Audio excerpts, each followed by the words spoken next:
Hi, we're going to do something a little different this time. Hi, it's Kim Victoria, and this is lesson 3.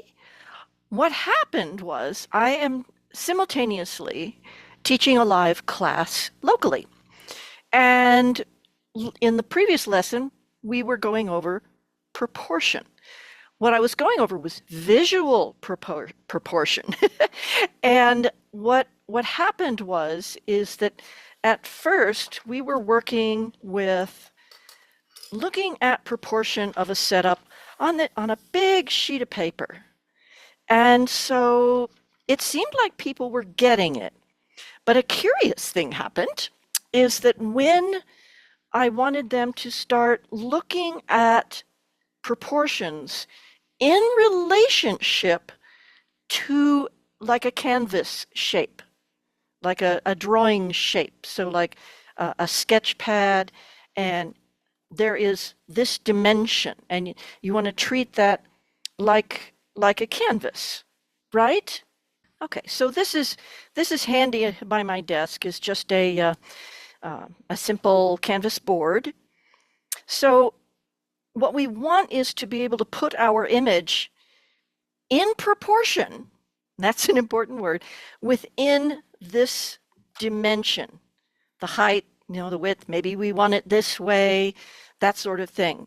So what was interesting is what happened is I wanted to uh, convey this idea of using a miniature version, a thumbnail, which is what you're seeing here.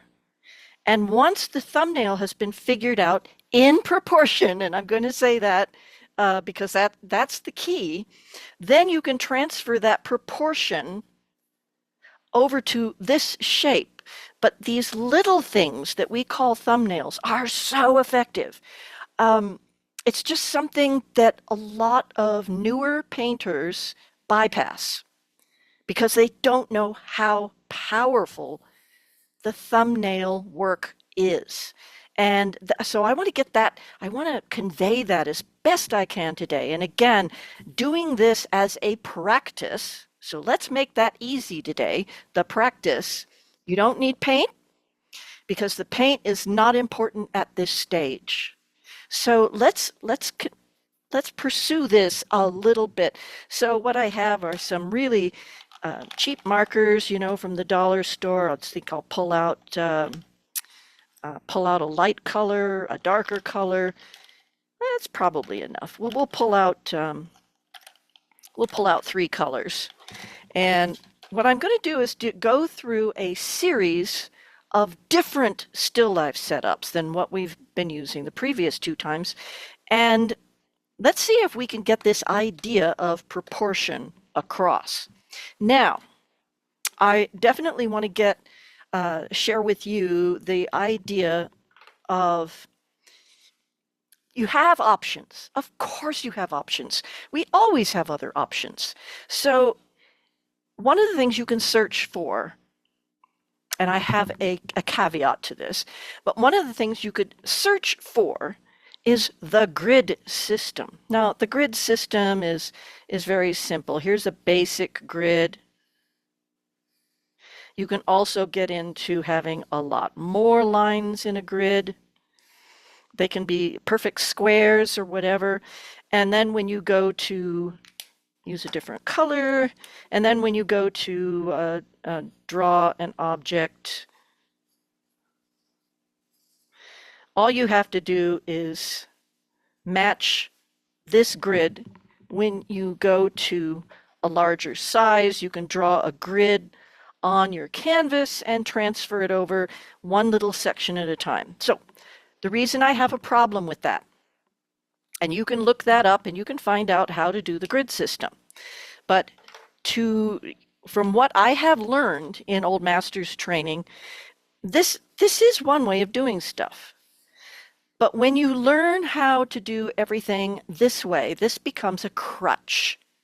So for example, we right now have this opportunity to use AI in art. I have seen some incredible pieces of art using AI. AI is only a mimic tool. Okay, so it can't create something brand new. You can give it a lot of description and it will come up with something really, really wonderful. I've seen some beautiful artwork. So, no cutting down on that as a method of creation. Okay, it can be a lot of fun. My husband has played with some of these manipulation tools. So there's a lot of software out there where you can take a photo and you can make it emulate a watercolor painting or an oil painting or Van Gogh style or a Rembrandt style or whatever. And he's had some fun with it and come up with some really neat ways of manipulating a photograph, right? So, I mean, but if you want to paint, do you really want the computer to do the work for you? I mean, right? Painting is about adding emotion to your work. It's about creating an emphasis on what you are inspired by. Really important in a landscape. So I'm going to put a link down below so you can go get my PDF on understanding how to start a painting and what you might want to think about. And what I've done over the years is explored this idea that there's, when you are painting, you are using your mind, your heart, you're experiencing your subject matter. So that's why I don't recommend the grid method. I don't recommend taking a photo and letting the computer show you how to create the proportions without you learning how to do visual proportions. So in lesson 2, we were using a visual tool. We were using the handle of a paintbrush or perhaps a pencil, perhaps a pen, to visually measure the objects, the landscape, the person, the face, the portrait, etc., by using these visual tools. And what that does is that you train your mind to see things differently.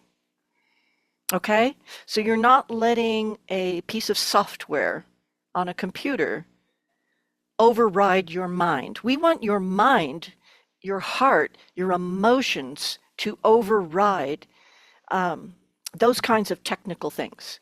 We can make a lot of decisions when we understand the visual, the seeing. This is learning how to see. Rather than having things worked out in this sort of way, we want to learn how to see, because once you learn how to see, you will see the proportions, maybe without even using the handle of the brush or a pencil or a pen to do this kind of measuring, which I go over thoroughly in lesson 2. So if you didn't see that, I do highly recommend it, because I'm not going to go into quite that much detail with it. What I want to convey now is the importance of the thumbnail. Now, it's called a thumbnail, so that's one thing that is a good question to ask. A thumbnail is like, okay, if we see a thumbnail, the old masters might use a drawing that big, and they can see that there's a mountain in the distance and some foothills, and there's some trees over here and like some information in the front and another kind of like a little shrubbery or something, and they could see that in something that small. So it's just, they can be holding a sketchbook smaller than this, and you could be holding this with your thumb and you could have several little miniature drawings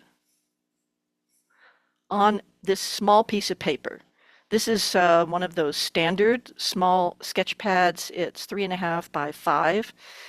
This is a less expensive Strathmore sketch paper, but pick up something at the dollar store. And depends on, if your format is this way or this way. And we're, here's our thumb, and we're creating thumbnails. And so with this, you can start to lay out your composition. And that's the purpose of a thumbnail, is for laying out your composition, getting your proportions right, maybe putting in your masses. There's a lot of things that you can discover by working with something very, very small. Okay? Here's a fun thing. Now, you're going to have to do this on your own, so use your imagination here.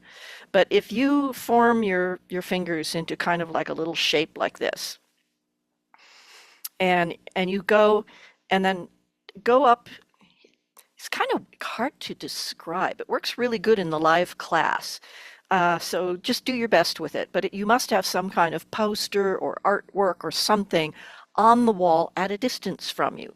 So, put your fingers together and create like a little window and raise it up to in front of your eyes and look through your little window and then scale up or down how big your window is for the piece of artwork that's on the wall opposite of you, and you will be surprised to see that the distance between your eye and that artwork has made that artwork only this big, or only this big, or maybe if it's a large piece, maybe it's this big, like this. It's tiny. That's why we can do these fundamental pieces where we're discovering our composition on something this small.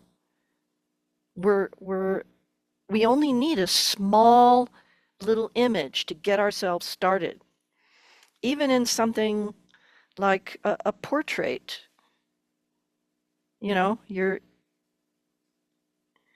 it's tiny. It's really, really small. You don't need a lot of information to lay out your composition.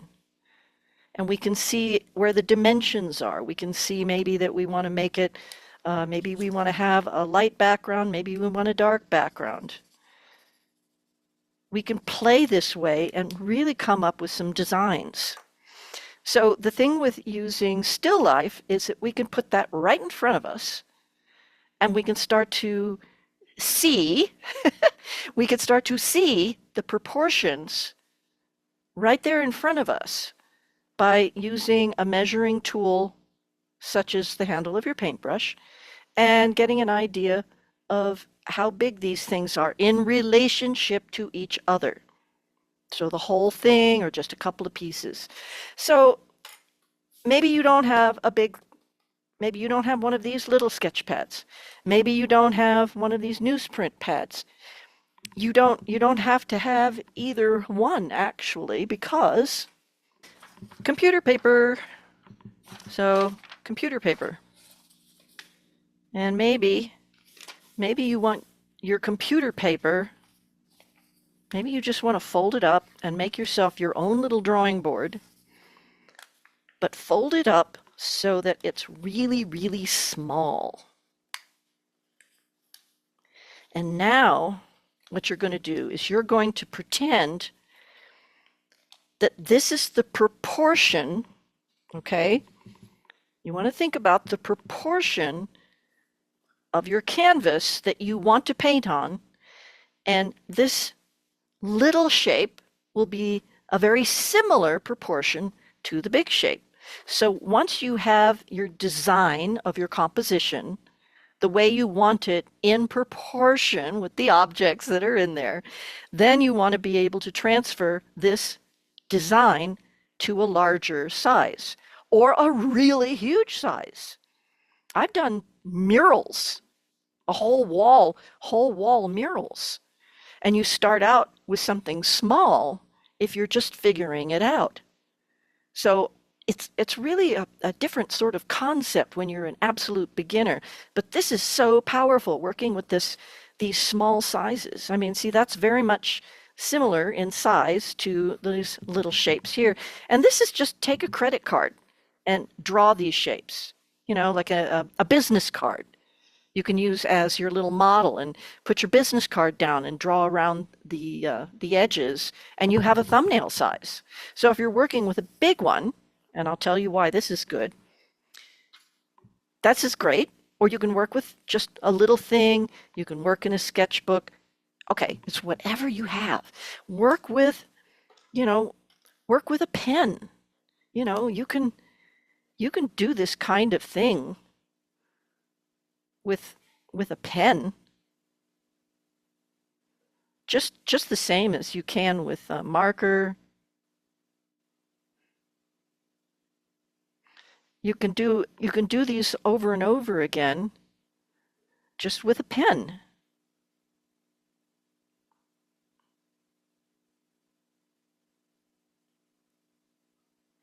Whatever.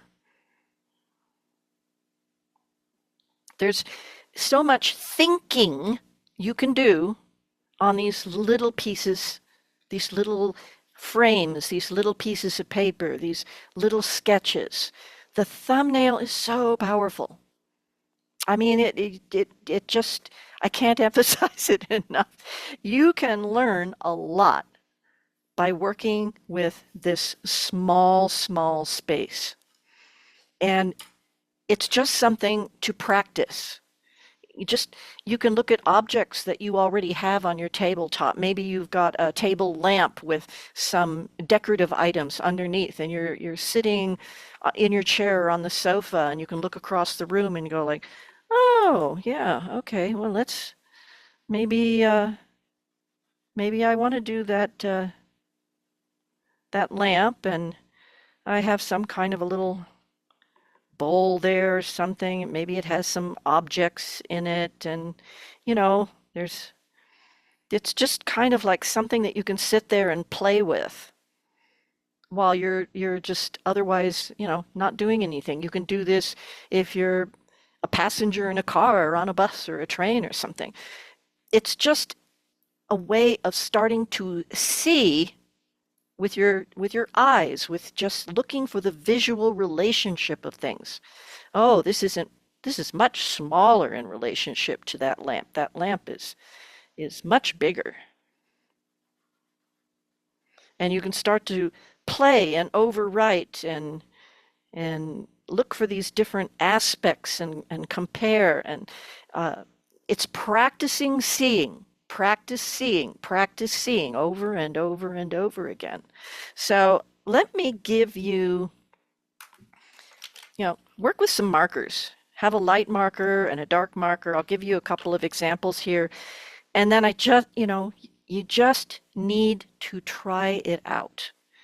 You just need to try it out. Go back to lesson 2, practice lesson 2, but instead of working on a great big sheet of paper and working with the kind of that open space, give yourself limitations of space.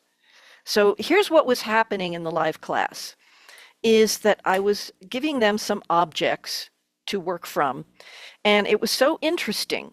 So that's why I wanted to create another little class for you here on proportion and working within a limited space. And that's what a canvas is. Canvas or a piece of paper, it's a limited space. There's walls to the canvas. You can go off the edge with your object, but the canvas has a vertical dimension, a horizontal dimension, whichever way you turn it. And for this exercise of learning proportion, we want to put the objects inside of this space. Okay? I hope that's making sense. So we are imagining that canvas in miniature in these spaces. So I have a few objects set up, and I'll put the photo up. And what I saw happening, and I'm going to work across here and kind of give you what was happening in the live class, was the people were forgetting proportion so that they could fit the objects into the space, but not doing the proportion. I found that very, very interesting. So it's like you've got to practice both. You got to practice doing the proportion, getting those dimensions right, and you also want the proportions correct within the limitation of space. So it really is a practice thing. There's no getting around practice.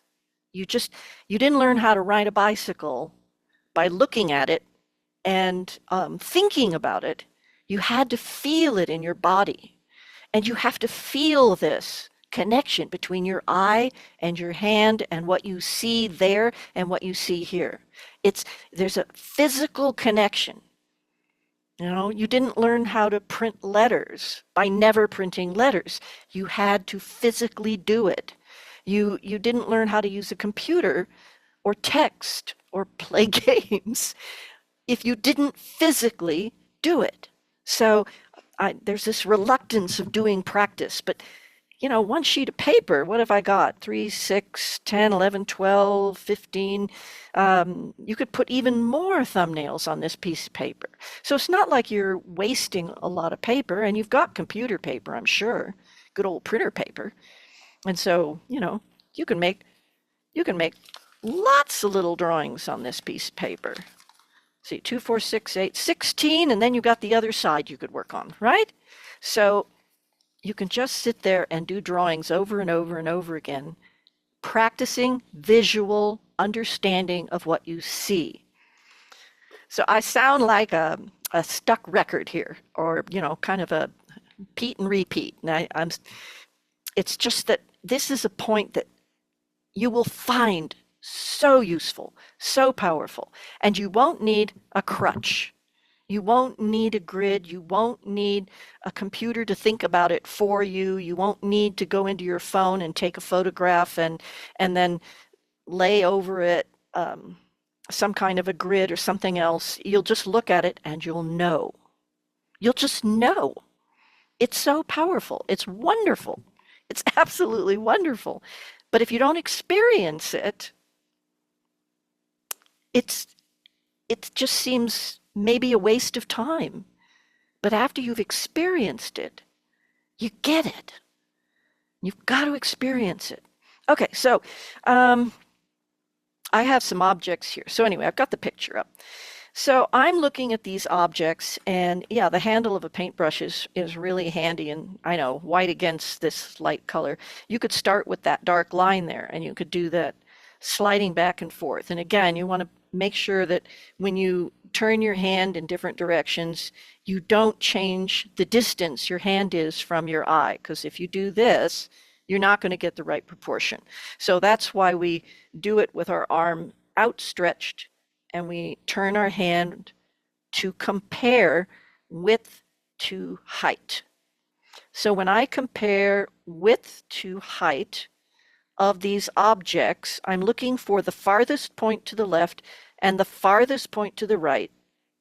And from my point of view, it's that much distance. And when I turn this the other way, same distance, you know, my hand is just turning this way. So when I line that up and turn it the other way, what's interesting is that I find that these objects, and I'm just choosing to not have anything go off the side of my limitation of my pictures. I find that, and I'm going to start with the top, I find that the distance from here to here for the whole thing, and I'm going to go through this, is the same as the distance from here to here. So we have a square. And let's change color here. Now within that square, I can also see where I create my own little grid visually. So let me see where is the middle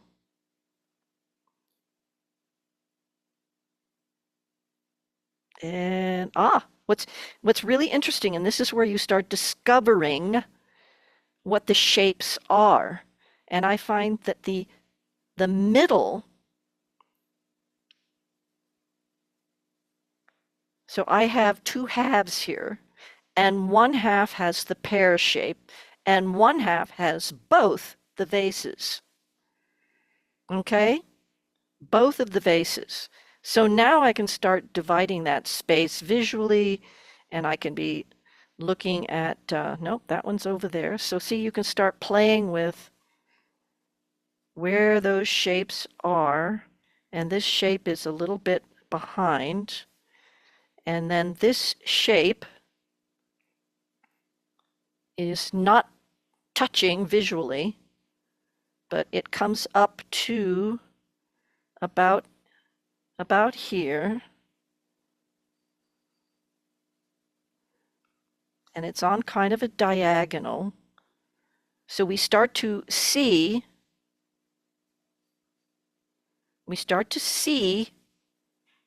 these shapes. And I'm not worried about things like the opening at the top or anything like that.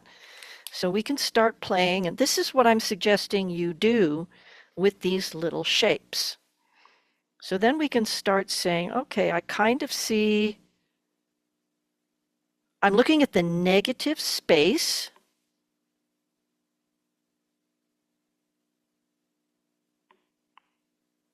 Around these objects so that I can get a general sense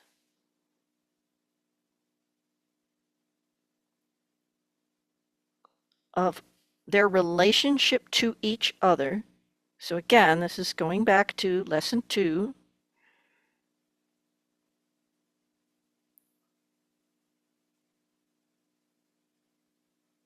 And I can start to see where things are.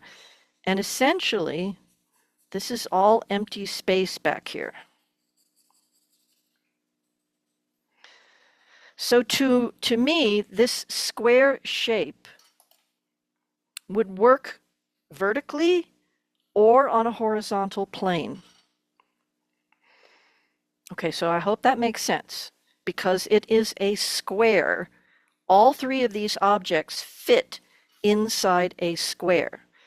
So your decision then is, do you want to depict in your final work that you're going to do, if you were going to do a painting of these 3 objects, do you want to depict these in a vertical format, a portrait format, or in a horizontal format, in a landscape format? Okay? So here's what was happening, and you might see yourself do this. So this is really, really important. So instead of finding this relationship overall that the horizontal measurement of the 3 objects equaled the vertical measurement of all 3 objects. Okay? Stay with me on this. What was happening is that when, and this wasn't everybody, but this was an experience that was happening, okay? So not everybody was seeing things this way, but I'm showing one of the things that happens when people stop thinking about this top to bottom, left to right kind of relationship. What was happening is I was seeing this kind of thing happening, and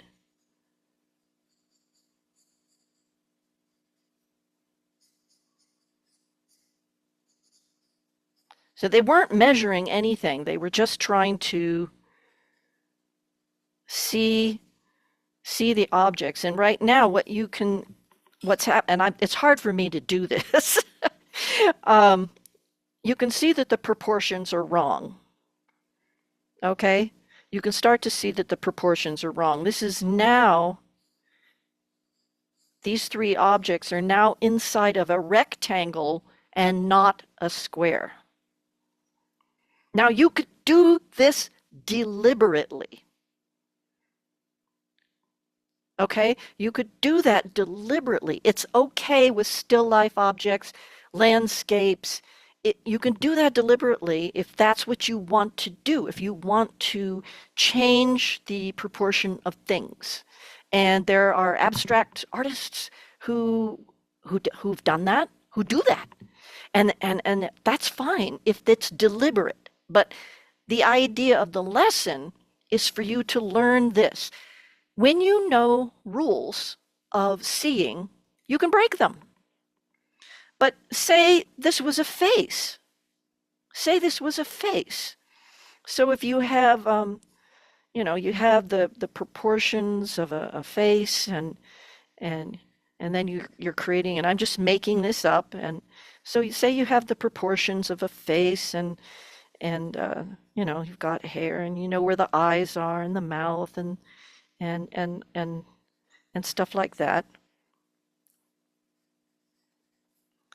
And you take that proportion, and we see that the proportion of the face is fitting into this kind of a rectangular shape.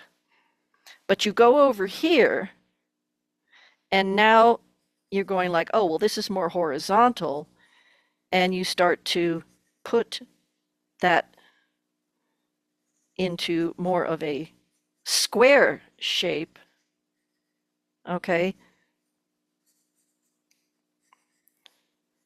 This face has a very different appearance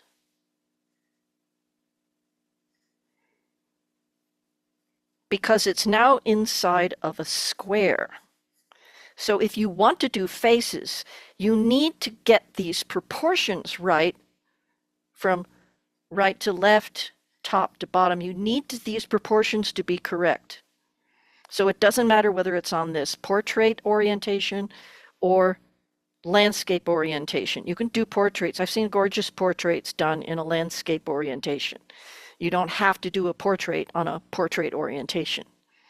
But the proportions still need to be correct. I sure hope that makes sense. So this is the thing that I really want to get across is the thumbnail forces you to work within a limitation of dimension, the ratio of the width to height. And you need to get the proportions correct of the objects so that those proportions are correct and that they will fit inside of the limitations of your picture plane. Now, once you have your proportions correct, so because I have this square,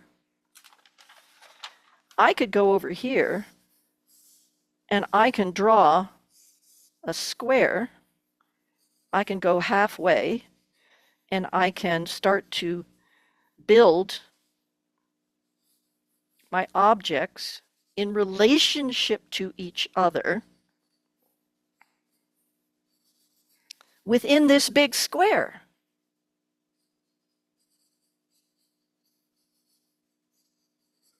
Very quickly, because I already know what the proportions are and the relationships are of these objects to each other because I know what this is. You see, I can go from here. I could put this square anywhere on this canvas shape, this way or this way, because I know that the proportion of those objects fits inside of a square. We also have things like we can work with the relationship of the diagonals, and there's all these different ways we can see the relationship. And that's the key. You need to learn to see these relationships in proportion. So from here to this size, so I could be working on a bigger canvas. And this isn't perfect because I'm just kind of flying through it quickly. But I hope that you can see how this can work out. And so set up your own objects, set up your pieces of paper, whether it's a big sheet, a little sheet, or a folded up piece of computer paper. And you can see that and say, okay, I'm going to draw a square. And I'm going to divide that in half. And I'm going to put that there.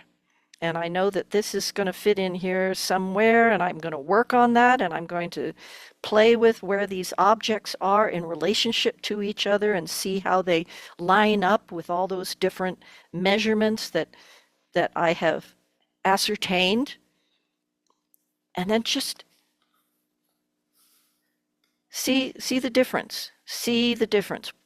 Look at it for yourself.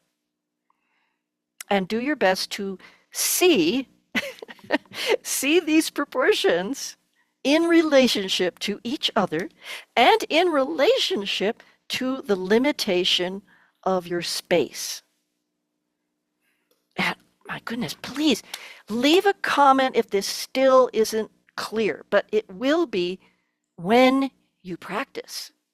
When you do this over and over and over again, and you work with different objects, set up a cup and saucer, a bowl and a spoon, and whatever your objects are. You can have a stuffed toy. I have kind of a fun little thing going right now. Um, I have some little stuffed toys, and I have an idea for a little group of paintings with some stuffed toys. And I'll video them and put them up. But I have some stuffed toys.